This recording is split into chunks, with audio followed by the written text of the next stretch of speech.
Good afternoon, everybody. By my reckoning, we are at midday, and you are all very, very welcome to this special session where we get to meet the shortlisted entries for the Social Partnership Forum sponsored award at the HPMA Awards, which are being held in October. So thank you to all of you for coming along and joining the call and registering in advance. I'm Sarah Gorton. I'm the Head of Health at Unison, and I'm one of the co-chairs of the Social Partnership Forum. So I've been asked to chair today's proceedings so that you get the chance to hear from the experts in the field and hear from the shortlisted entries, and maybe grab a few secrets of their success and good ideas that you can share as we go through what looks set to be a really difficult winter ahead of us. So just while everybody is piling in, I know we're expecting a lot more people into the call, so they will be joining us over the course of the next couple of minutes. But if I can set out just a few brief housekeeping notes at the start of the session.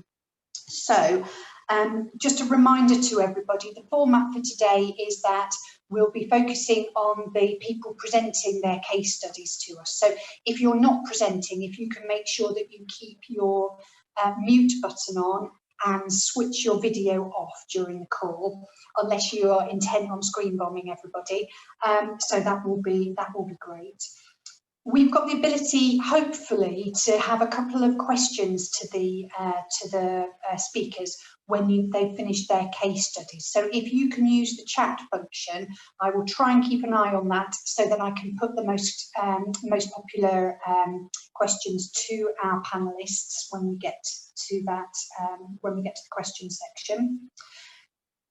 You should also have been informed when you joined the session today. There should have been a pop-up box saying that the session was recorded. So just to make it clear that the session is being recorded, and hopefully you have already clicked the consent button on that.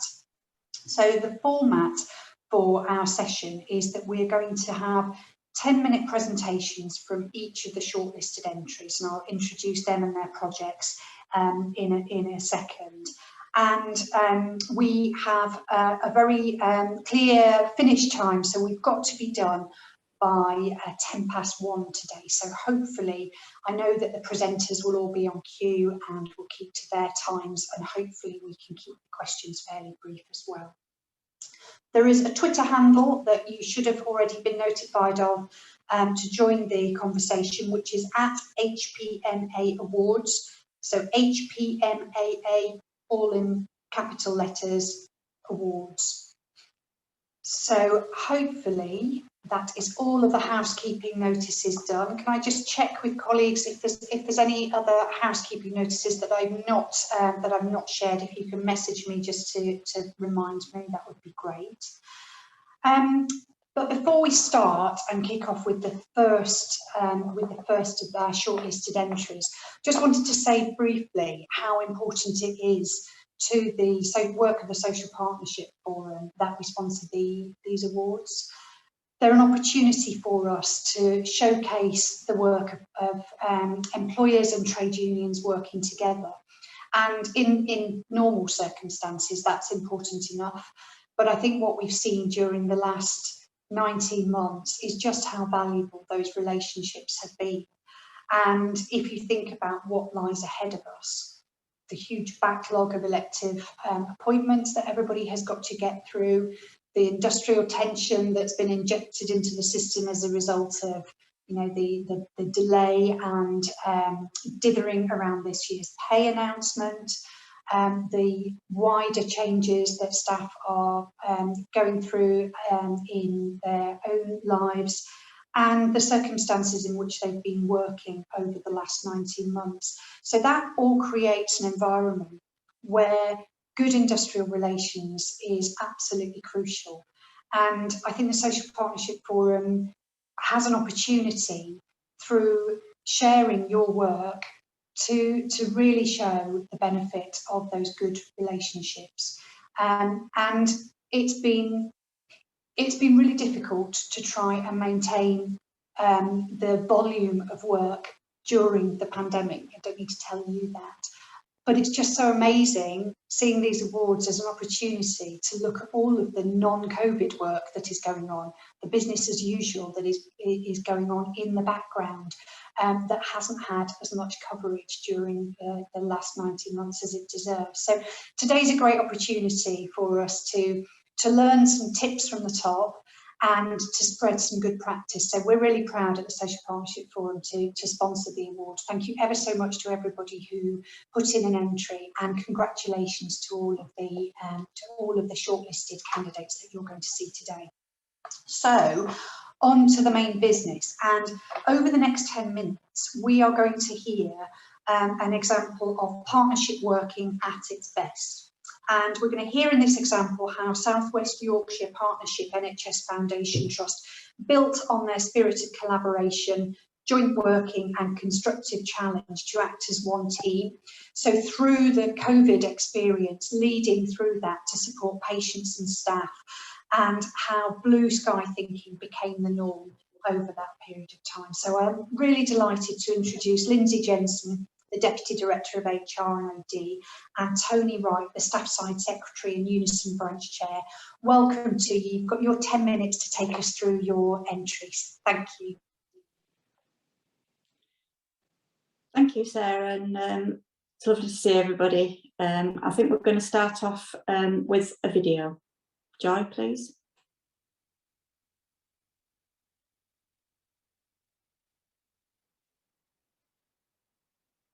COVID-19 presented a challenge the like of which we'd never seen. We decided that staff side and HR working together as one team was the way to get through it, and we had good solid relationship and a foundation to build on to do that.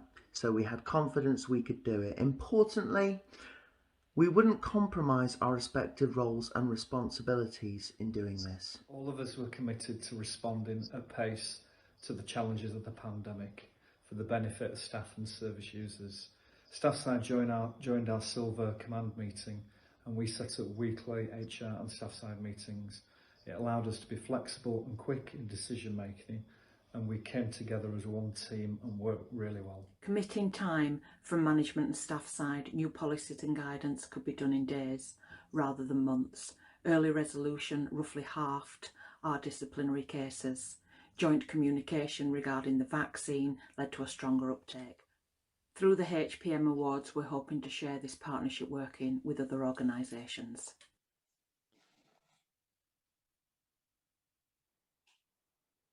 Thank you. And we're now going to do a presentation. So I just want to say thank you to those colleagues who participated in making that video and being part of that. And I think a couple of colleagues are on the call today, or they might be cringing when they see themselves. But and I suppose just want to say that Tony and I are talking today, but we're speaking on behalf of all our colleagues from a staff side and management point of view. And we felt fortunate in being able to share our story with you today. So if we could go on to our slides, thank you.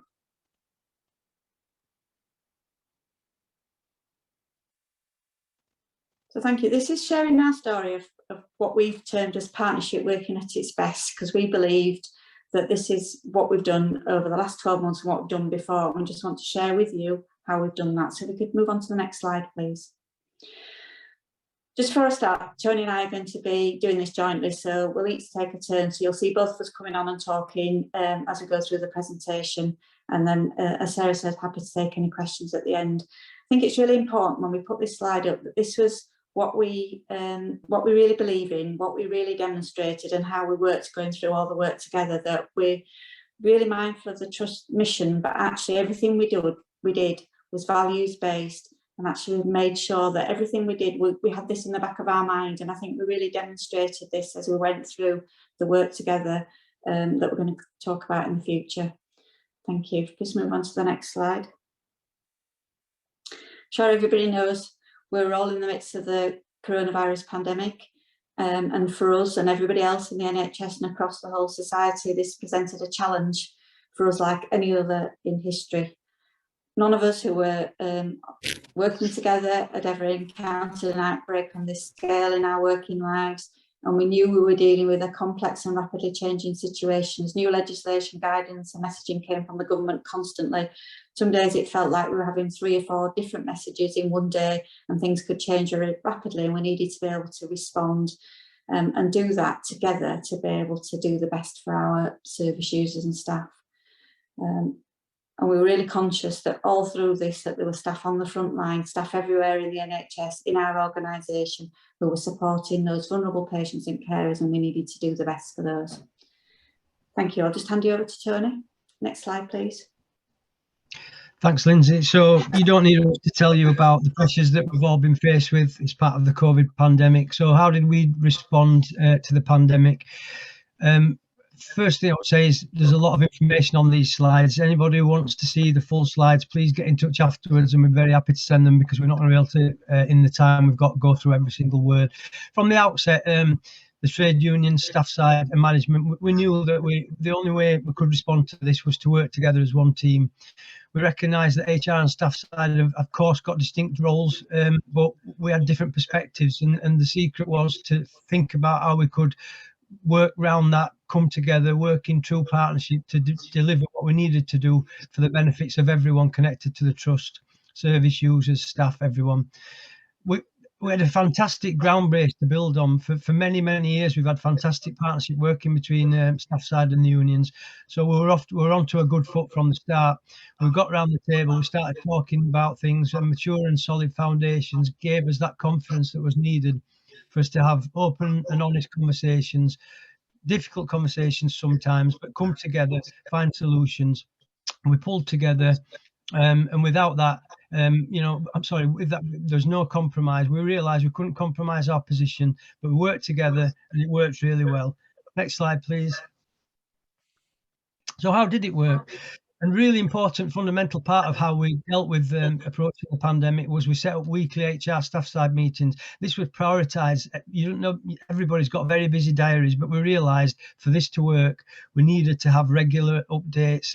And so we put straight away top priority, Friday mornings, weekly HR staff side meetings, and the staff side executive and senior HR staff and senior managers attended that. Not senior managers, sorry, senior HR. Honest conversations. We didn't even mess around with agendas. We kept key points and everything, but we knew we had to get on with the business. There was good governance, but we knew that we couldn't take the usual route of minutes, agendas and all that. We needed to concentrate on the job. We focused on rapid informal communications because we knew anything else would slow down the process, and we needed to act. During that time, there was full partnership involvement. We managed to incorporate the policies, have good governance, and turn things around in very short time. We knew we had to work quickly, honestly, openly, transparently, and it worked really well. And as a result of that, we were able to respond to issues in real time, I would say, just about. Yeah. Thanks. Back to you, Lindsay.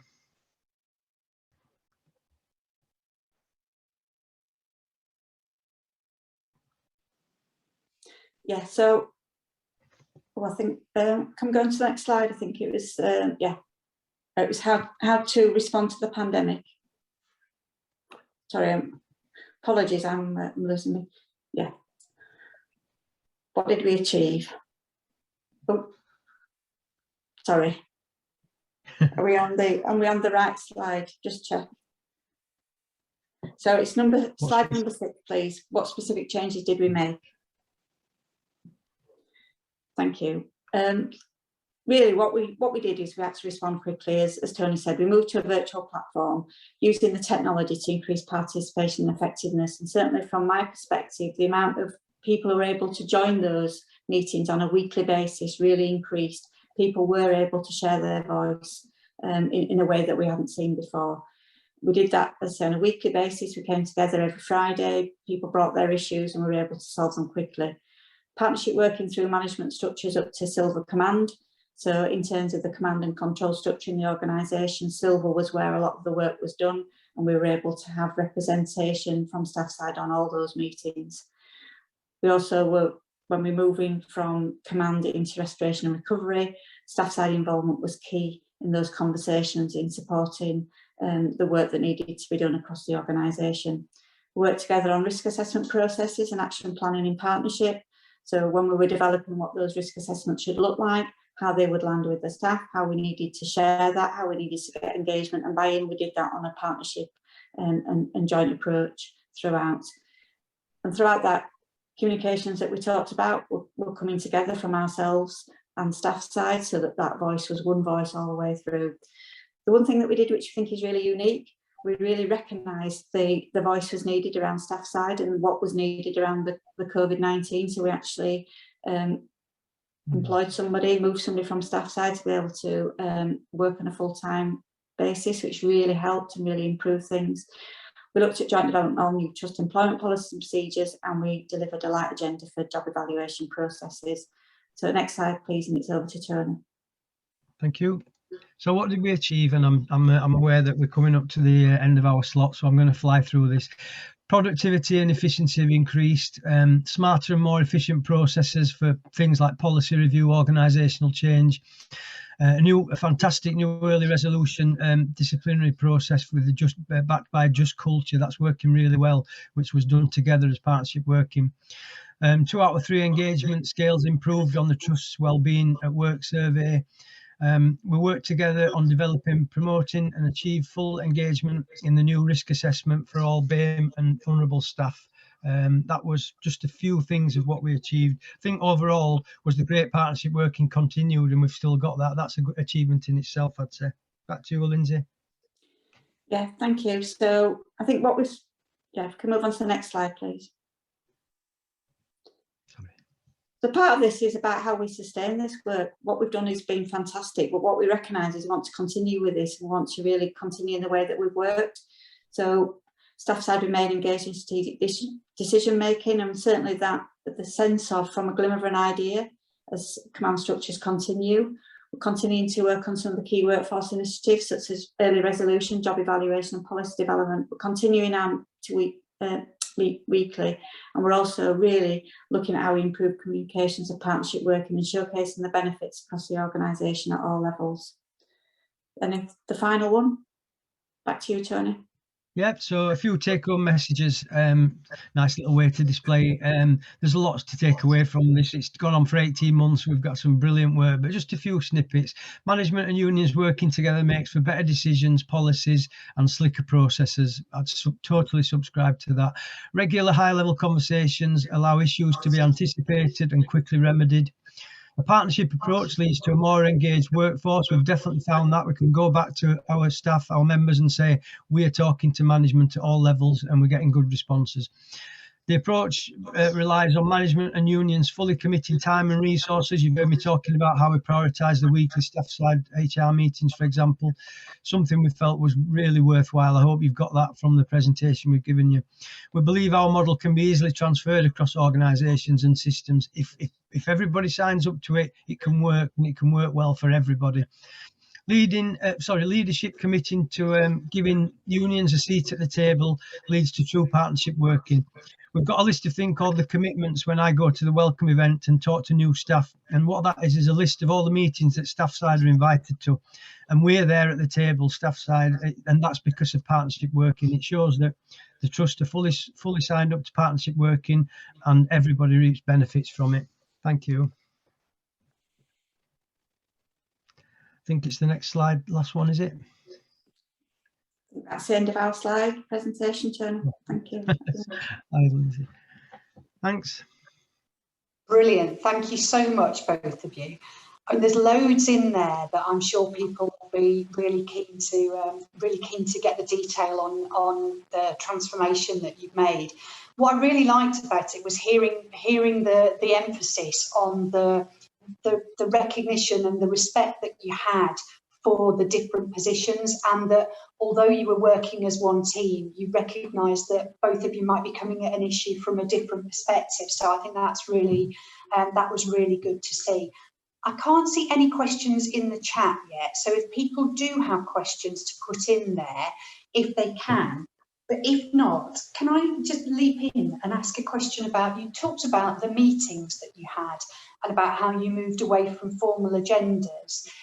Did you have a kind of set list of topics that you would work through? Did you sort of streamline it that way? Shall I come in, Lindsay? What happened was, again, illustrating the partnership working, we've got myself and a senior HR manager. I'm staff side secretary. We took it in turns to take actions. We had an action log. So each week there'd be an action log.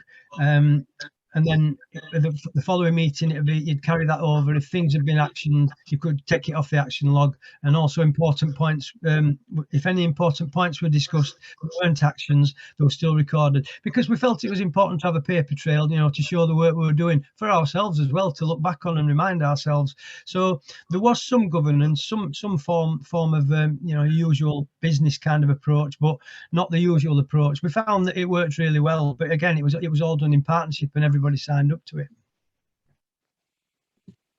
Anything you want to add to that, Lindsay? Yeah, I think what I saw, because I joined the trust quite recently, was actually that the level of trust of issues were brought. We then committed to when we'd be able to resolve them, and we were able to resolve most of those by the next meeting, or at least they were moved on. And I think a sense of when we have the quarterly partnership meetings, then sometimes I feel like they're a bit out of time. So it felt that really we were working really swiftly and making that impact, but not having the bureaucracy, as Tony says, of a whole set of agendas and minutes and a set agenda. It was really what was coming out, and we were really responding to what was coming out in the organisation and the organisational voice from staff as well. So it felt, from my perspective, we're hearing staff voice immediately as well in real time, that allowed us to then think about, from a management side, what we might need to do to feed into some of the other work that we were doing around supporting staff and service users. Thanks both. So there's a question from Jackie in the chat around release time, and maybe I noticed you talked about the COVID staff side role, so maybe you could say something about that. And then Sarah's also asking a question about whether you set aside some of the more business as usual partnership meetings during the COVID period. So if you could pick those two issues up for us. So go on, should you start, Tony, then? I'll take the first one about facility time. It's a really good question, and you've hit the nail on the head. There's no point having all these good ideas and good suggestions if both sides don't fully sign up to it. And let's be honest about it, that means the employer investing time in facility time and money in facility time. So in answer to the question, I used to say that we're lucky that we were supported with facility time. I don't say that anymore. We're not lucky. We've worked hard for it and we've proved its value. So we are well supported. there are I think 3 full-time roles, which is for the new role, supporting COVID, staff side chair, staff side secretary. But the other unions also have. I think in summary, it's very rare when reps are not supported, because the trust fully appreciates the value of the input from the trade unions. So I fully appreciate whoever asked the question. If this is not the same in your trust or in other trusts, I do realise that it's not the same everywhere. And I think the lesson is, it needs the employer to sign up and invest in that partnership working. You will reap the benefits. Yeah. Lindsay, did you want to come in on the partnership arrangements that were set aside? Yes, yeah, I'll come back on that. I think we still continue with the formal meetings, which are the quarterly partnership meetings, but actually those have become quite brief now, if Tony agrees, I think, because actually what the items that are coming to that, we've probably dealt with in the weekly meetings. So I think, to be fair, probably some of the how we work, we've got local partnership arrangements in some of our clinical and business development units. Some of those may not have happened as frequently as they had before, but certainly the formal ones continued, but actually the agendas were smaller because we're dealing with things in the here and now. So a combination of both, I think. And that's right for the partnership forum meetings themselves, but lots of other meetings came along in their place: risk assessments, restoration and recovery meetings, dealing with COVID. So I'm sure we'll if things ever get back to any kind of normality, we will return one day back to the partnership forums. But this is what was needed for these times, and it worked well. Yeah. Brilliant. Well, thank you both to both of you for sharing that example with us. I'm sure there's so much in there that we could all learn from. So thank you ever so much, and best of luck for the awards ceremony. If I could ask Tony and Lindsay, if you could put yourselves on mute, and I could invite our next presenters to come forward. So now we're going to hear the menopause at work example. So we're going to have Steph Knowles, who's Head of Staff Wellbeing at Nottingham University Hospitals NHS Trust, talking to us about the Trust's partnership approach to developing a staff menopause policy and the initiatives around that. So Steph, you're very welcome, and you've got 10 minutes to take us through your case study. Thank you very much, Sarah, and welcome everyone. I'm going to briefly give an overview of our menopause work at Nottingham University Hospitals. Thank you for the slides. Can I have the next slide, please? So just to give a bit of a history of where we started from, so a couple of years ago, one of our specialist consultants, gynaecologist consultants, contacted us saying that she was getting queries from staff who she worked with about could she share some of her knowledge and information about menopause.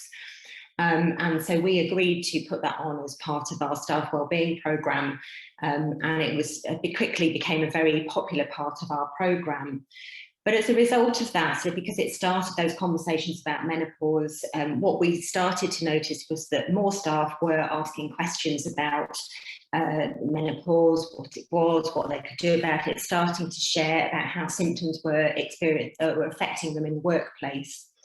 And because of that increased demand, because of those conversations, we also noticed that our staff side colleagues were being contacted by staff and were being asked about what was happening around menopause. And they started doing little pieces of work around trying to put some policies or toolkits together. And it was actually our Chief People Officer who was involved in various meetings where menopause kept coming up, and realised that actually, if there were several of us talking about it, that we needed to work in partnership. And actually, through the staff wellbeing programme that we have at Nottingham University Hospitals, which we've had for the last 15, 16 years, we have quite a strong history of partnership working. So our Chief People Officer contacted me and said, right, come on, Steph, you need to coordinate a joint response to this, because it's really clear that we need to be coordinating what we're doing and not duplicating different bits of work or potentially working against each other. So next slide, please. So first thing that we did, or first thing that I did, was to get all of the interested parties together. And we set up a working group, and it was made up of various representatives, myself, other members of our staff wellbeing programme team, and we had 3 of our staff side colleagues who came, our Unite rep, our Royal College of Midwifery rep, and our Unison rep. We also had colleagues from occupational health, and various colleagues from HR came and joined us at various points too. Just prior to us starting the working group, we'd had some contact with an organisation called Henpicked, which some of you may have heard of, who specialise in menopause in the workplace.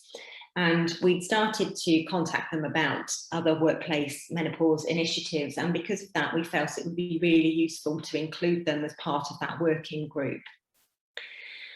And so they became a member of the group really early on. So all of these members of the group were there right from the inception of our working group. And what was really key to us, although menopause was the topic, what was really important to us was that we built a successful partnership, and that we made sure that we all had really close working relationships, and that we built on the strengths and knowledge that each of those different partners within the group brought. So we were having monthly group meetings, which meant that we could have frequent and qualitative updates. We allowed time in between for actions to be completed, and we made sure that we had productive meetings. We also had a lot of fun and sort of got to know each other and made those meetings fun, even though we were talking about a very serious subject. And actually MS Teams helped us quite an amount when that started, because it gave us the option of instant messaging. So we were able to communicate at speed as well, which really helped. So we combined all our knowledge together and identified the necessary areas of work that we were going to deliver as part of our working group. So next slide, please. So our biggest achievement and the biggest piece of work that we did was to put together and have published our staff menopause policy.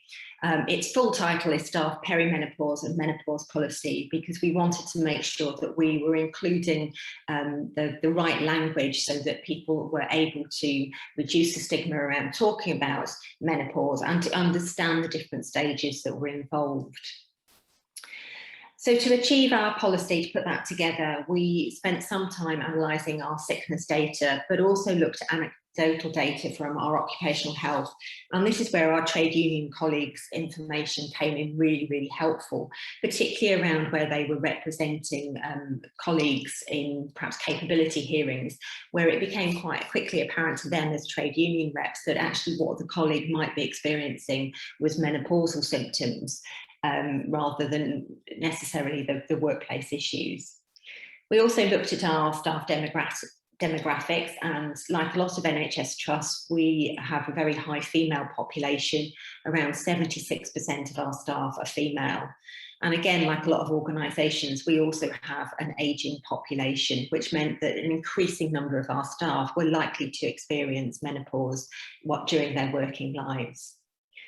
We used our own personal experiences of menopause in the workplace, which gives members of the working group, a number of us were experiencing symptoms in the workplace, and so we were able to use our own experiences as well. And of course, working closely with HPMAAwards, who'd had a lot of input into other organisations, knew a lot about legislation, knew a lot about policies, was really, really helpful. We also reviewed external policies, particularly ones where other trade unions had been involved too. Obviously, writing policy takes quite an amount of time. We all took it in turns to write bits of the policy and share it, and we would review it and send comments back. But in the meantime, we put together some very simple toolkits, which ended up being revamped and put in the policy as well. But it meant that we were able to produce something for our staff a bit more quickly so that they had some toolkits that they could use whilst we were waiting for the policy. So our policy covers what menopause is, why it's important to talk about it in the workplace. It covers how working in a hospital might be managed. So, for example, what do you do about uniforms? And it also includes a very simple but easy to use checklist that managers and colleagues can go through so that they can identify which are the symptoms that are affecting them in the workplace and what adjustments might be needed to support that.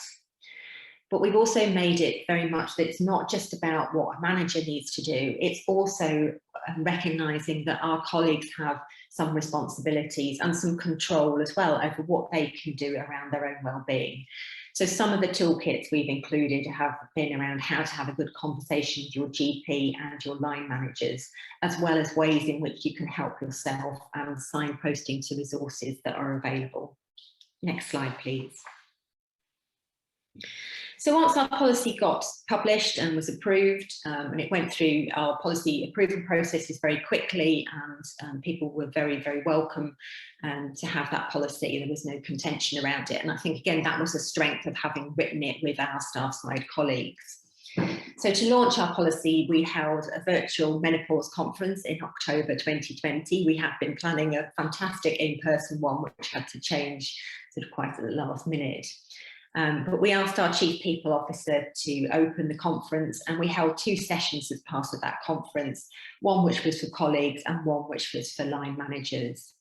And when we were putting together the conference, again, we worked very closely with HPMAAwards, but as members of the working group, we were all included in both the designing and the presentation of the conference.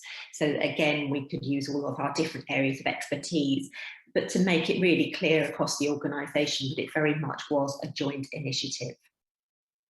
And then, of course, we shared lots of the information through our communication tools and made sure that the wider trust was aware of what was going on, and with regular updates to our staff wellbeing steering groups and other working groups that go on in the hospital.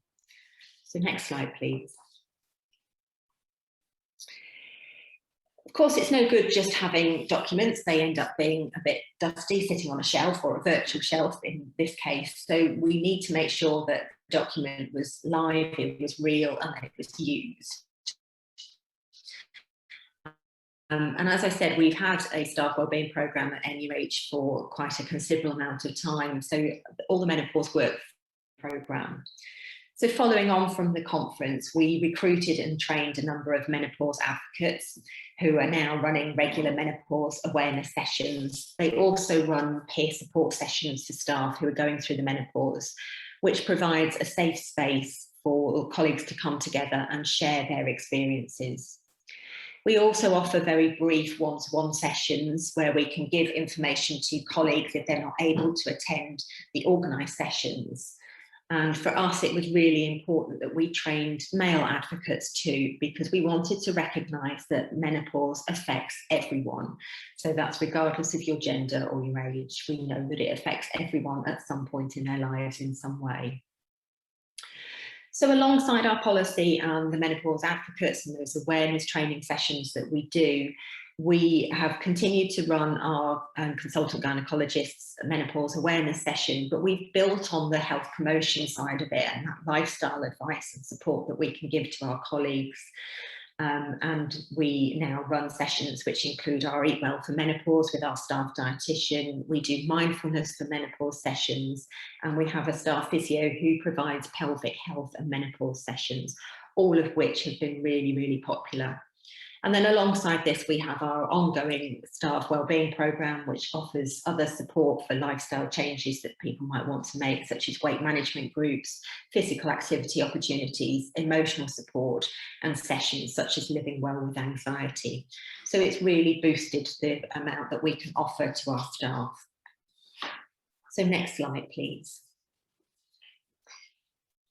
So just thinking about what we've achieved over the time that we've been doing this work. So we've published a really comprehensive policy, which has got user-friendly toolkits, and that's available to all of our staff and is on our intranet. And we regularly publicise that and make sure that people are aware of it. We've very definitely raised the profile of menopause in the organisation. Sometimes when I talk about the fact, it's really important that we talk about it, I have people who say, I wasn't aware that people didn't in our organisation. We have the range of new topics which I've just gone through, which continue to be incredibly popular, and staff get a lot of value out of those. We have our monthly peer menopause sessions, and we are now doing sort of bi-monthly line manager sessions as well to make sure that the majority of our line managers are up to date with our policy and how they can support our staff. And we've had over 300 staff have participated in our menopause sessions over the past 6 months. And it's been really heartening to hear that colleagues have said that they found the sessions have been really good, they feel less isolated, and that people have found it invaluable, and managers have particularly found it really supportive, and that they know now how they can have a conversation with a member of staff about the menopause. And although the programme sits within the staff wellbeing programme, our union colleagues have continued to be a really invaluable part of that and help to deliver our peer support sessions and our advocate sessions. All of our union colleagues who are involved in our working group were trained as menopause advocates, and that's been incredibly helpful as well. And we expect to see ongoing benefits around those improved skills and confidence for our managers, increased support for staff in the workplace, as well as improving our recruitment and retention. And we are hoping to go for the menopause friendly accreditation scheme, which Handpicked run. So next slide, please. So that makes it sound like everything went swimmingly, but of course, no project is without its challenges. And whilst the commitment from the group was really clear from the outset, and it has been sustained, we did experience a number of challenges. And as our previous speakers talked about, the COVID pandemic has been the biggest one of those, which meant that our work was paused, which is why it took us longer to get our policy published than perhaps we were hoping for. Obviously, being an acute hospital, every other piece of work stopped. So it was really good when we were able to pick the work up again, recognising that actually people were still experiencing some difficulties with the menopause, and it actually gave them an opportunity to do something that they had some control over, whereas lots of what was going on around the COVID pandemic, none of us had any control over. But our challenges included the inability to meet in person. A number of us weren't very tech savvy, so we had to learn some new skills in how we could use the technology. There was obviously all the, apologies for that. Nobody ever comes to the door. Of course, they come to the door now. So yeah, learning to use the new technology and how we hosted the sessions. And also the things around having your internet in a trust and how difficult that can be sometimes. The other challenge was around moving it away from being seen as just a women's issue. So it was around making sure that we recruited and had active involvement from men in the project and making sure that they were speaking when we had our conferences. And of course, the lengthy policy writing and approval process that I've already talked about. And it continues to be quite challenging. We continue to be challenged by increasing demands and the workloads of very ill patients and issues around staff being able to attend sessions. But it's really, really important that staff continue to look after themselves. And the last slide, please. So in terms of what have we learned from our menopause work, that it's really important, everybody needs to know about it, regardless of the demographic makeup of it. We're all affected by it at some point, whether it's through supporting others, our own experiences, or being affected by symptoms of people who are going through the menopause. So we'd strongly encourage all organisations to develop resources and have conversations about this important topic. But what we would also say, it's not just focusing on a one-size-fits-all. You need to learn from other organisations and then tailor it to your own needs. And also to not just focus on those who experience menopause firsthand, think about everybody within your organisation. So that's the end of my presentation. I think there is one last slide actually, which has just got our contact details on, but if anyone wants any more information afterwards, please do get in touch. Steph, thank you so much. There's so much in there, and it's really interesting, isn't it? Because it's one of those topics that until you're aware how profoundly it affects you, you can't believe people don't talk about it more. So it's great seeing that work to break down the stigma and make it a workplace issue rather than just an individual problem for the people that are experiencing it. So can I invite colleagues, if you have any burning issues, to drop them in the chat now, and maybe while we're waiting for people to offer their suggestions up, if I could just ask a question. I really liked the emphasis in your presentation around line manager training, because I think that, you know, it's obviously it's great that you've got a policy, but actually having people who understand how to apply it is really useful. What sort of feedback have you had from your line managers about about that work and the conversations they've had? I think what's really interesting that we find with a lot of the line manager training that we do around staff wellbeing, whatever the topic is, that the managers who come to the sessions tend to be those that are already doing the right things. So actually, I think the challenge is around getting managers to engage who are not having those conversations. So I think the ones that are coming have found it really useful. I think we've definitely had feedback from managers where they've had colleagues who've perhaps said, well, I'm just going to wear scrubs now rather than this uniform because there's a policy and it tells me that I can. And actually it's then enabled managers to have better conversations with staff about actually that's not the way it works.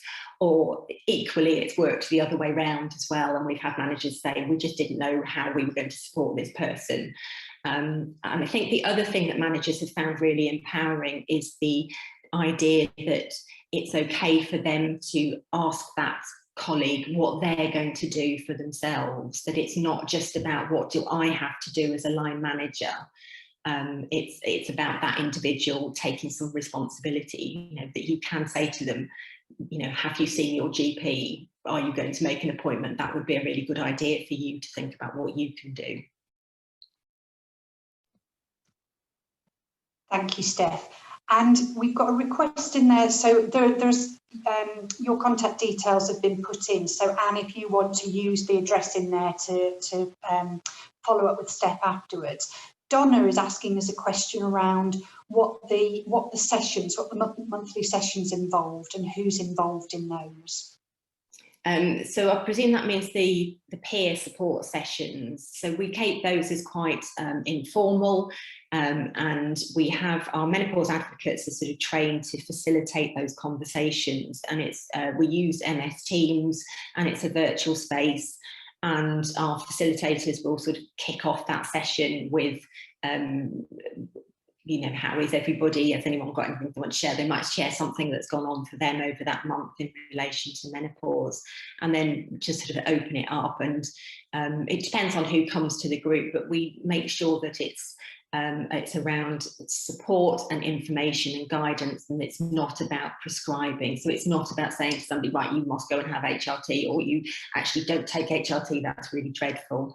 And so the facilitators do a lot of work around sort of holding the conversations that go on in those sessions. So if somebody is sort of going down, well, I did this and I think everybody should do that, but we're trained to sort of bring that back to, you know, that is just one idea, there might be other things that are out there. So it's sort of describe, not prescribe, is how we sort of talk about it.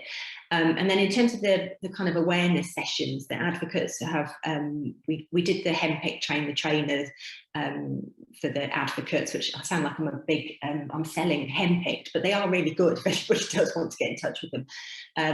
But we have a very short session which just goes through, you know, what are the symptoms of menopause, why it's important that we talk about it in the workplace, and then looking at some of the adjustments that can potentially be made in the workplace to help somebody manage their symptoms. Steph, thank you so much for answering those questions and for your presentation, and best of luck for the awards ceremony, and thank you so much for sharing your examples with us today. That's great. Very much. Thank you. Right, okay, so we are now going to hear from Cornwall Partnership NHS Foundation Trust, and we're going to hear their Just and Learning Culture entry for the competition. And we're going to hear about how they try to take positive action to improve staff experience in employment relations issues, and adopting the just culture approach that Tony mentioned when we had the first session. So you are very welcome, both of you. We're going to hear from Leah Brewer, who's Head of Employee Relations, and Sarah Penter, who's the Unison Branch Secretary at the Trust. So you have your 10 minutes to take us through your case study now. Thank you very much. Right, thank you, Sarah.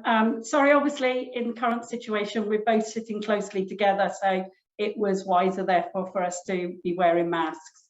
So thank you all very much, and thank you for joining and for actually listening to our presentation that we're going to give. So next slide, please, Joy.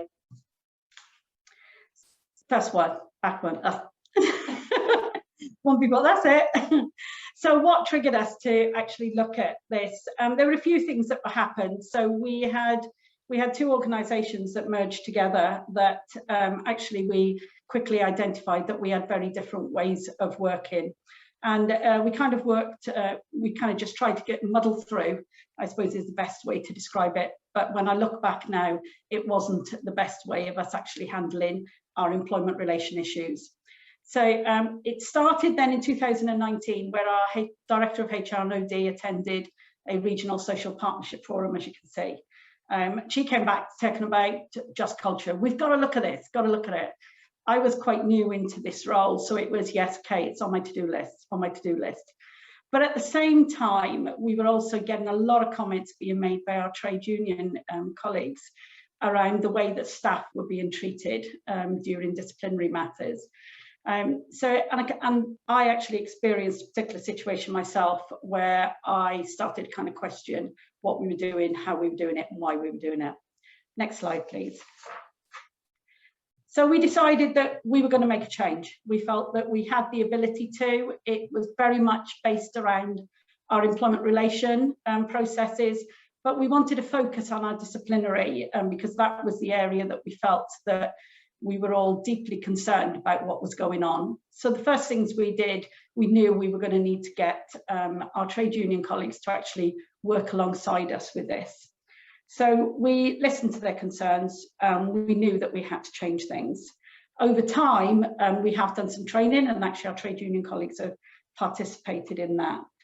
And we also knew that there was a lot of work that needed to be done around building the trust, because I think we had very much become two separate entities, and it was always who was going to get the better out of each other, instead of finding a compromise and finding a way that works that we were all happy with. It was somebody had to be right and somebody had to be wrong. So one of the first things that we did, actually from a trade union perspective, is when we decided that we wanted to review the disciplinary policy, I asked one of the trade union reps to actually do that. There was a few eyebrows raised at the time. It was, oh, why are you doing that? It felt the right thing to do, and actually it turned out that it most definitely was the right thing to do. So we have remained throughout all of this journey, we have remained tight together. We constantly phone each other, we pick up the phone, nothing is a problem. We work it out together to try and find the solution that kind of we all feel a bit comfortable with. So what we did originally, we then created a steering group, because we thought we've got to get a group of people together to actually help us to do this, because we couldn't do it on our own. So the steering group consisted of non-execs, our directors, of course our trade union colleagues, HR, and some operational staff that had actually gone through the process. And like I say, we decided to focus on the disciplinary process. So we completely broke it down, spent the whole afternoon. We had paper everywhere, looking at every part of the process, what worked, what didn't work. And it was quite eye-opening and quite heart-wrenching to hear some of the things that our trade union colleagues were sharing around some of the experiences that not only they were seeing in some of in how the disciplinary matters were dealt with, but also our staff. So we looked at the work that Menopause had done, looked at there's a 27-minute video that is a really good video to see, and really kind of tells you, yeah, okay, you need to make change. For us, it just felt like so we were putting the mirror up, because everything that they'd kind of gone through, we felt that we've been in that same place. So we needed to actually work together in doing this. So our disciplinary process, what we did start off with, we introduced a suspension risk assessment. Probably something that a lot of people have already been doing, we weren't. That actually really challenged the amount of suspensions that were taking place. And we then also looked at introducing a triaging process. So we introduced a fact find. And I must admit, between the suspension risk assessment and the fact find, they have greatly impacted upon the number of investigations and hearings that we now find ourselves doing. We also, taking on board all of the comments that had been made, we recognised we needed to do something to support our staff members better when they were going through a process. So we created a leaflet, which kind of gives them support mechanisms. We introduced a welfare person so that they had somebody immediately. And we also connected them up with OH from the very beginning. And of course, then in addition to that, we also then challenged what were the things that we felt they needed that we weren't doing. So we created some FAQs around the process of investigation, hearing process, and that seems to have worked really well, because people then fully understand what exactly is going to be happening, and it also then helps them with some of their stress levels around what's going on. So the policy did get updated. The trade union rep did a really good job. I'm really pleased that we made that decision. And we have continued that throughout with any of the policies that we're doing. The policy for us was a major change in comparison to how we used to do things. So we did incorporate some training for managers when we first introduced the policy.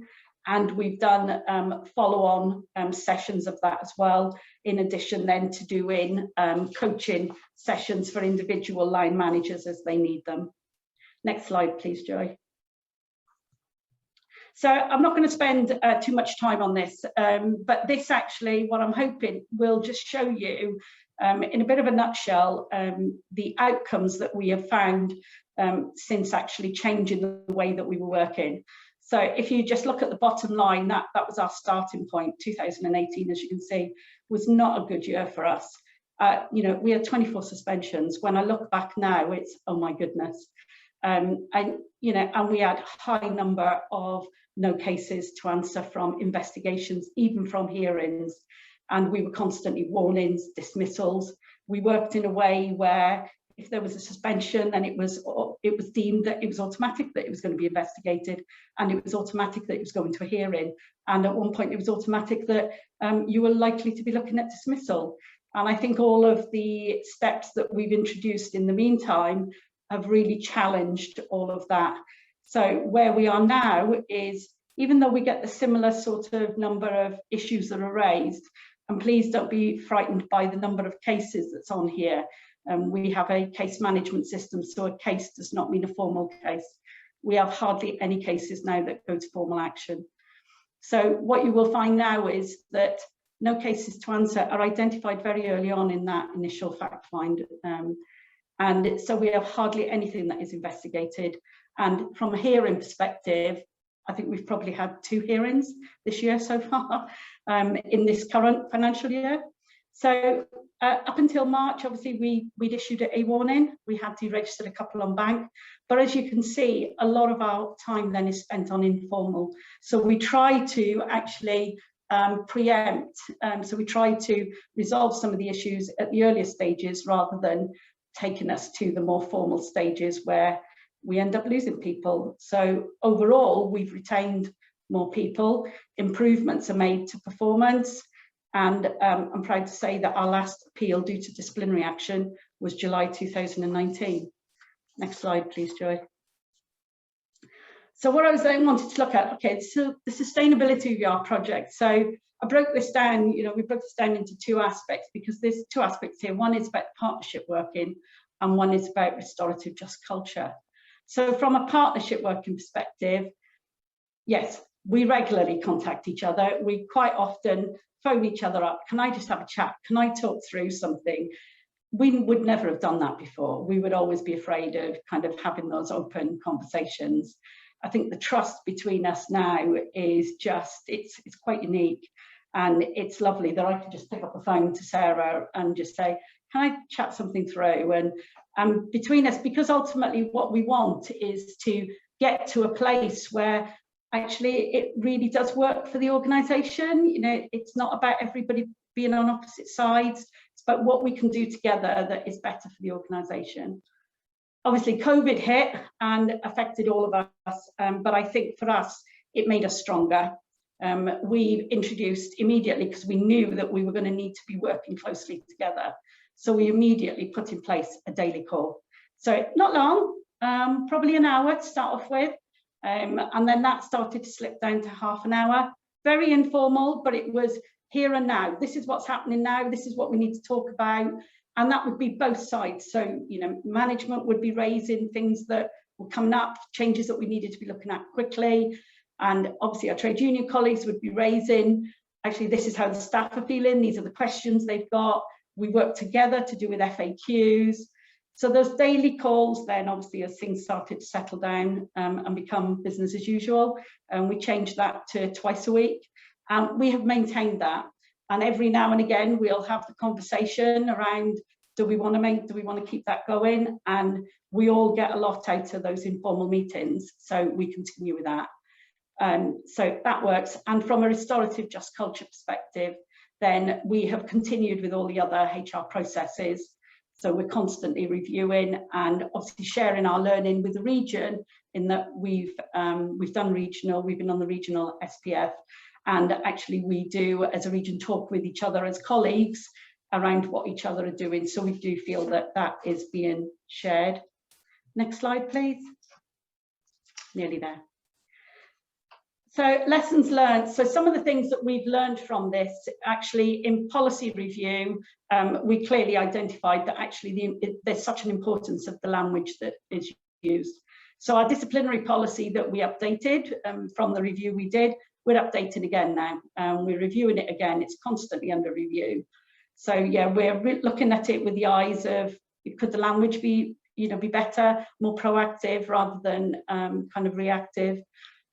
So we recognised that actually our PIP-up process wasn't really explained in it. So we're working with our safeguarding team around information that can be shared with anybody that is undergoing a PIP-up. We recognise that actually, from a VSM, so our director perspective, that sometimes the policies that are written actually don't kind of quite work. So it's kind of looking at it through the lens of a director as to is there anything that we need to do in a slightly different way, or actually have different consideration. And following that as well, from what we have created from our policy review, is we've identified that we've created a little policy group. So rather than it going back and forth, so we've now got a policy review group with our trade unions to kind of help us before we go into those formal JPC meetings. So we have learned we can be open and honest with each other. We haven't always got to be on opposite sides. And I think one of the other things, you know, that came from somebody that I spoke to that went through a process, all she said was, just want to be listened to and just want to be believed. And we recognised at the time that was something we would believe in patients more than listening to the staff. So that was a really big lesson for us. And I think the other thing is about, you know, some managers are more proactive than others in relation to the fact finds. So there's some managers we're having to give more coaching and more assistance with in helping them to kind of pull that together in a timely manner so that these things don't go on too long. And I suppose ultimately the biggest lesson is we can make positive change. We haven't got to wait for others to do it for us. We can do it. Can you move to the last slide, please, Joy? So our last one, our next steps for us is, yes, we are looking at all the other ER processes and looking at that through the eyes of just culture and actually how we can do things better together. So we've now got a much wider group, network groups, look at our policies and processes. So, and obviously we work on them together. Our program, you know, our work is now part of our compassionate leadership program. We have now, we're in the proceeds of creating our own internal one-day workshop for all the staff. We've had several people that have gone through the 4-day Just Culture workshop, and it's now time to do something in-house. And obviously the work that we've done is also being part of a wider cultural review that we're currently experiencing.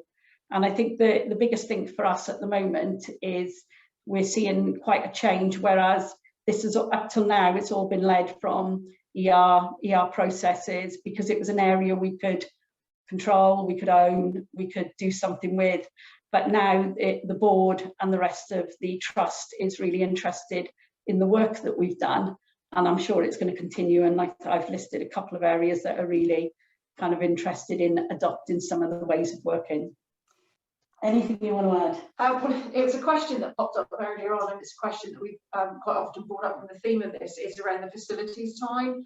And jointly together, we've said the facilities time is reasonable, because we felt to put it in any policy and be prescriptive then becomes restrictive.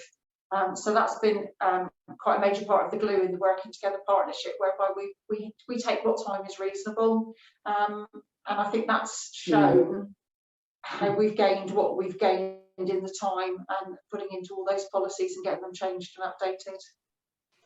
Thank you so much to both of you. I'm really sorry, but we are up against it time-wise. So I think there are a couple of specific questions in the chat that after you've finished, if you could have a look at them and maybe respond in the chat line. I'm sure people would be really interested. But thank you so much for sharing that.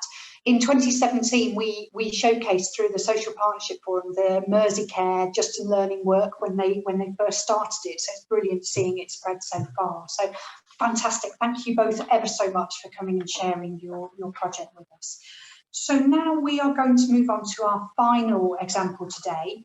And this is, we are going to hear from Helen Hare, who's project manager and head of the Prince of Wales Cadet Scheme at the RCN, and Angie Oliver, who's Deputy Director of Workforce and OD at Health Education and Information Wales and NHS Wales.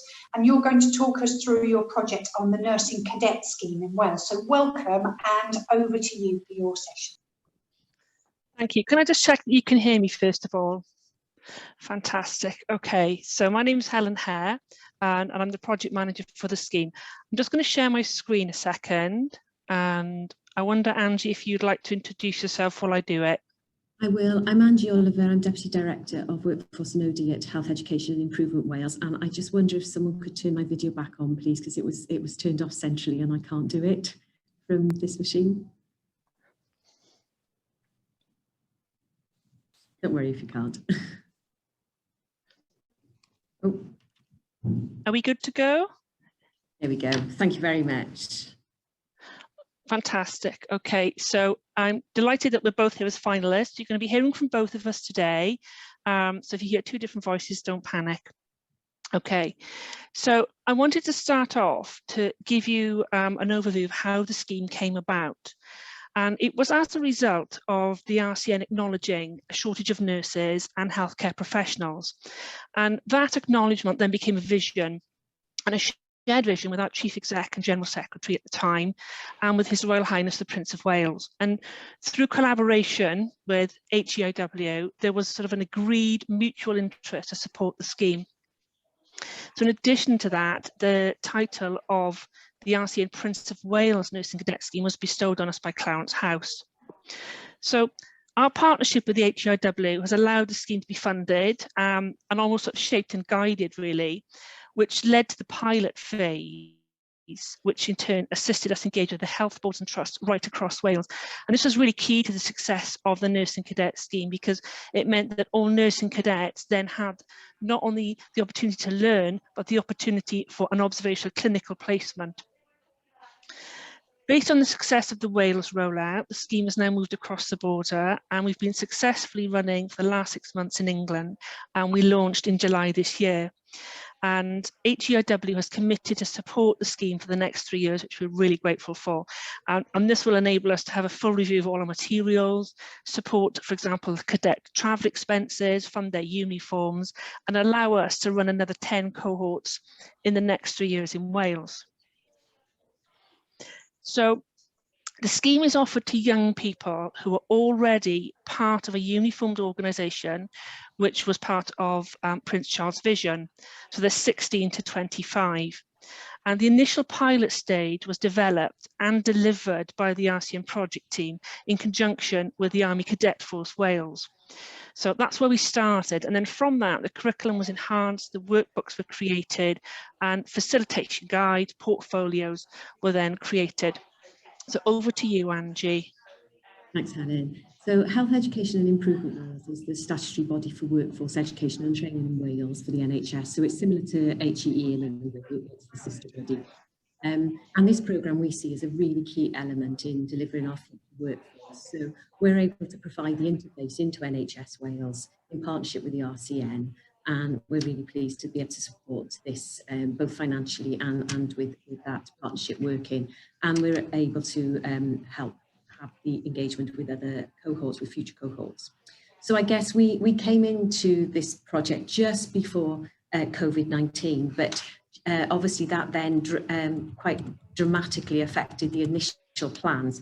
But to be honest, the RCN project team really just stepped up to how we could do things differently. And within 3 weeks, they had transferred the whole scheme online. And 3 weeks after that, they started trialling digital cohorts with the Army Cadets Force and St John's Ambulance Cymru, and using Microsoft Teams. So it was a rapid learning for everybody. But the offer has become contactless now, with everything from application forms to workbooks to session delivery, all becoming digital. And that online virtual workbook spaces have been created using RCN's learning platform. And that allows cadets to download and upload bite-sized modules, and we can mark them then in real time. So being cognizant of that in HPMAAwards, we were also able to adapt our careers resources to match that and enhance our online offer to cadets, making sure that they were able to keep up to date their work experience web pages, allowing our cadets to seek out opportunities and pathways in their location. So as we facilitated these partnerships between the programme and our health boards in NHS Wales, they develop and they deliver the placements. They set up focus groups to allow, or I should say, we set up focus groups to allow placement providers to input and own the placement process. And that's really important because that's the major selling point of the scheme. Because ideally we want sort of local people to go into local organisations to deliver health and care to local people. And this approach has resulted in the health boards, which are our delivery organisations, our hospitals. We have an integrated system that looks after tertiary, secondary and primary care commissioning and delivery. So these health boards own the process. And subsequently, we're seeing now some health boards creating cadet academies so that we can really ensure that consistency of placement delivery. I just wonder if we could go on to the next slide, please. So we've all been working together to shape this nursing cadet scheme through regular conversations that allow the placement element to feature higher on the agenda of health boards and trusts across Wales, and right down to the colour of the uniform, so that it's got real identity and recognisability in the organisations, and that was influenced by our joint working approach. We've been able to help the collaboration agreements being formulated between the RCN and the placement providers in service, and Wales now ensures that nursing cadets that complete the scheme are offered an interview for initially bank healthcare support worker role or potentially apprenticeships. So due to the large volume of inquiries for the scheme, it's become really, really popular. And we've now got a joint working group with the RCN and HEIW just to explore how we widen access, get into that real inclusivity of application through to on the scheme, and making sure that those correct pathways are available. So I'm going to hand back to Helen to take us through the next section. Thanks, Angie. So as well as our funding and our health partners, it's really important that we establish great partnership working with our uniformed partners as well. So in Wales, we're currently working with the Army Cadet Force Wales and St John Ambulance Cymru. So the partnership working with HIW has given us the basis, and it's enabled our scheme to go from strength to strength. So the materials, for example, can be written in such a way so now we can allow for regional nuances, cultural variations, and most importantly, fit with most uniformed organisational partners. So this will allow us to offer the scheme as a bolt-on activity to even more cadets from a wider range of uniformed organisations, especially now with our enhanced digital and our sort of accessible materials. So the materials allow the uniformed organisation partner to deliver in a tailored manner. And as you can see from the slide, whether it's in the middle of a field, whether it's on a floor, whether it's virtually, it's whatever works for them. And an external evaluation revealed that the learners were very complimentary about the way that we rapidly produced those online learning materials, so we could continue to deliver throughout the pandemic. And that digital offer was funded by HEIW, and it's allowed us to carry on, flourish, still support these young people in what's been quite hard for them, lockdown, lack of face-to-face provision, not just only in school, but in their uniformed organisations as well. So as a result, our uniform partners now have the options to offer blended models of delivery, and the cadets can benefit then from face-to-face and online learning. So in terms of achievements to date, 169 nursing cadets have participated in the scheme, 111 of which were in Wales, 58 based in England, and England started as of last September. And this is due to double, with another 10 cohorts due to start in the next few months, pandemic willing. We have a 4-country plan to explore a longer-term rollout. And in terms of our legacy, we're investigating different models about how that's going to look. But what I can say is quality assurance is at the heart of that, so that everything that we will do will ensure that nursing cadets will get the absolute best experience. Okay, over to you, Angie. And I think going back on the return on investment, we're now starting to see these cadets begin healthcare support worker roles and to apply and even commence nursing degrees. And while we're widening it to other healthcare professions as well, it's not just about nursing, that's where our timeline is at the moment in seeing those results. But we look forward to seeing this increase as well over the next few years. And it's important to say that this scheme is as much about ensuring that it is the right career for these guys as well. So even if they don't choose to follow careers in health and care because of the programme, they're still improving their soft skills, their skills generally, and developing that sort of workability and self-efficacy, which has a positive impact on their lives. But we see this cadet programme as a really exciting and key part of our future workforce programme development, and it's really key to attracting people to think about careers in health and in care. So we've created a nursing cadet alumni, which launched in July 2021, and that will enable us to keep tracking our success as we go down the line. We're really proud of this scheme, which is directly widening access and improving opportunities to take up in health and care, and obviously this is having a big will have a big future impact on our patient care as well.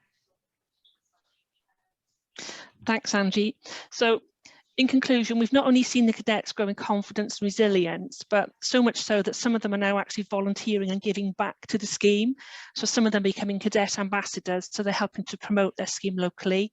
Some are becoming facilitators, so supporting the newer cadets to get to grips with material. So I'm sure that the appetite for the scheme will continue to grow. An external evaluation of the scheme, though, really importantly concluded that we are developing work-ready and further study-ready young people with clear ambitions and goals. And that says it all for me in a nutshell. But I think it's important that maybe you finish on hearing from the cadet themselves. I've got quite a short video that was created by our cadets in 2019 with reference to our then Chief Exec and General Secretary. So over to our cadets.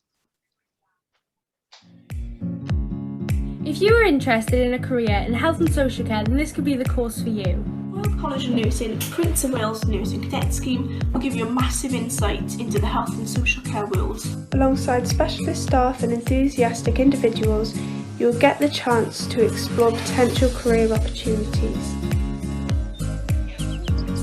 The scheme itself will run alongside the normal cadet training and adult volunteer activities, giving you something else to stand out in the working world.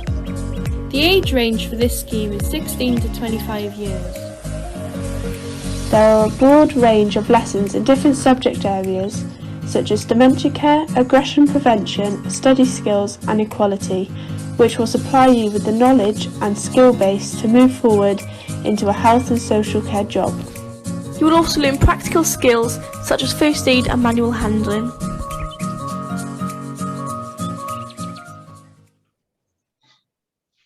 And that's us done. Thank you for listening.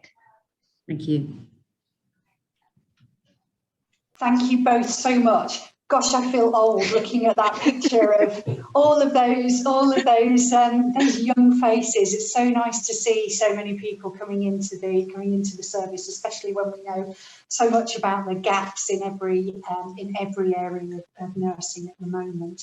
So I am really sorry, everybody, but we are out of time. So I'm sure, Helen and Angie, that people will be in touch after we've been promoting the case study on the Social Partnership website, and I'm sure people will get in touch and ask more about the cadet scheme. But thank you so much for joining us today to share your example, and best of luck for the awards ceremony. If I can leave everybody with just one final plug, which is that the award ceremony is going to be held, let me just double check the date, on the 7th of October. And if you haven't already booked in, then please book in for the event so that you can support your own entry and other people's entries into this and other categories on the HPMA shortlist. Thank you ever so much to all of you for tuning in and joining us. Just a reminder that the sessions were all recorded, so you will be able to see this after if you want to have a look back and recap on all of the slide presentations. But thank you so much to all of our presenters and all of you who've joined us today. Thank you very much, and see you on the 7th of October. Bye-bye.